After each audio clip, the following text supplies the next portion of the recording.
सूर्यदेव कौन हैं? वे सिर्फ एक ग्रह या कोई दूर सुदूर चमकती रोशनी नहीं, बल्कि सनातन परंपरा में उन्हें ब्रह्मांड की आत्मा, प्रकाश के अधिपति और सभी ग्रहों के राजा का दर्जा मिला है। ऋग्वेद तक में लिखा मिलता है कि सूर्य का तेज ही धरती पर हर प्रकार के जीवन का आधार है। सोचिए, इतनी सारी चीजें, उगता सूरज, जीवन की नई शुरुआत और समय का बहाव, सब कुछ सूर्य से ही संचालित है। ये बात मुझे खास इसलिए लगती है क्योंकि सूर्य का हर नाम भी उसके इसी असर को दर्शाता है।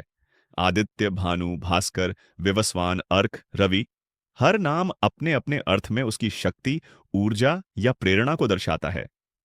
अगर आप सच में सोचें कि सूर्य शब्द का क्या अर्थ है, तो आपको यही मिलेगा: सर्व प्रेरक, सर्व प्रकाशक और वह शक्ति जो हर किसी के लिए कल्याणदायक है। यह उतना ही वैज्ञानिक लगता है जितना धार्मिक। सूरज के बिना जीवन की कल्पना ही नहीं की जा सकती। अब अगर आप मुझसे पूछें, अरे सूर्यदेव पैदा कैसे हुए, तो यही तो सबसे दिलचस्प है। तो चलिए, मैं आपको 3 पुरानी और बेहद रोचक कथाएं सुनाता हूं। पहली कथा ब्रह्म पुराण और विष्णु पुराण से मिलती है, जहां देवी अदिति, जो देवताओं की माता मानी जाती हैं, कठिन तपस्या करती हैं। उनकी प्रार्थनाओं और साधना का परिणाम होता है कि सूर्यदेव एक तेजोमय अंड के रूप में जन्म लेते हैं। मुझे थोड़ा अजीब सा भी लगा, पर फिर सोचिए, कितना प्रतीकात्मक है ये। रोशनी अंधेरे के बीच फूट पड़ती है और उस पल से दुनिया में फिर से उम्मीद होने लगती है। दूसरी कथा मार्कंडेय पुराण में लिखी है, जिसमें सब कुछ शून्य था, ना कोई रोशनी, ना कोई हलचल, बस सन्नाटा। अचानक ब्रह्मा के मुख से एयूएम की ध्वनि निकली और यही स्पंदन आगे चलकर सूर्य का रूप लेता है। एनर्जेटिक आइडिया है ना?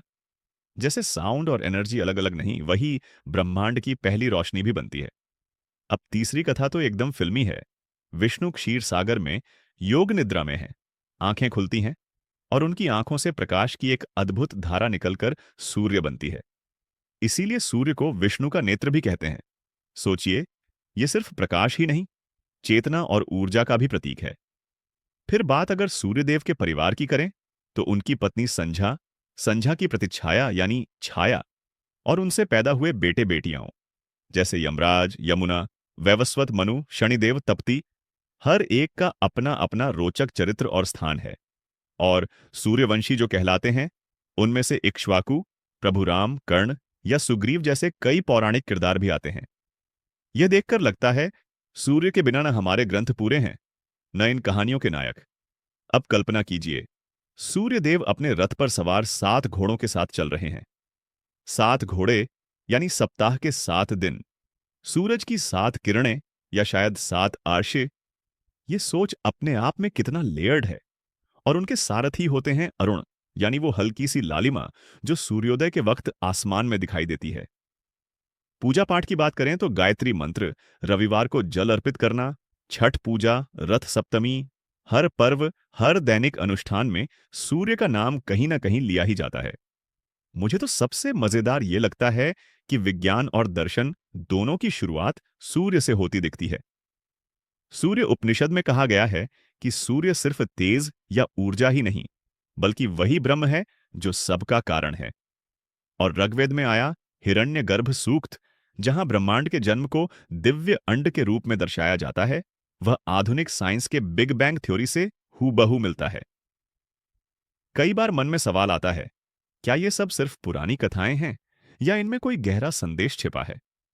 लेकिन जब भी सुबह सुबह आप सूरज की किरणों को देखकर ताजगी महसूस करते हैं या जल चढ़ाते हैं, तो लगता है कि यह रिवाज सिर्फ परंपरा नहीं, एक वैज्ञानिक सोच का भी हिस्सा है।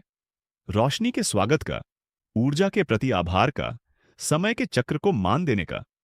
और यही वजह है कि भारत और पूरे विश्व में सूर्य को प्रत्यक्ष देवता कहा गया है, क्योंकि उसे हर इंसान देख सकता है, महसूस कर सकता है। चाहे पुराणों में उसका जन्म जिस भी तरीके से बताया गया हो, आदित्य के तप से, ब्रह्मा की ध्वनि से या विष्णु के नेत्रों से, हर कथा का उद्देश्य यही है कि सूर्य ही ब्रह्मांड की ऊर्जा का मूल है। और इसीलिए आज भी सूरज को प्रणाम करना, उसकी रोशनी में आगे बढ़ना, हमारी संस्कृति की जड़ में शामिल है। मुझे लगता है, जब भी अगली बार सुबह हो और सूरज की किरणें आपके कमरे में आई, तो एक बार रुक कर सोचें, यह सिर्फ प्राकृतिक घटना नहीं है, बल्कि हर रोज एक नई शुरुआत, उम्मीद और ऊर्जा की याद भी है। सूर्यदेव की कथा जितनी गहराई वाली है, उसका हर पहलू उतना ही प्रैक्टिकल भी है, और यही उसे खास बनाता है। तो आज के शो में इतना ही। उम्मीद है इस यात्रा में आपको भी कुछ नया जानने और सोचने को मिला होगा। अपनी अगली सुबह का स्वागत उसी जोश और मुस्कान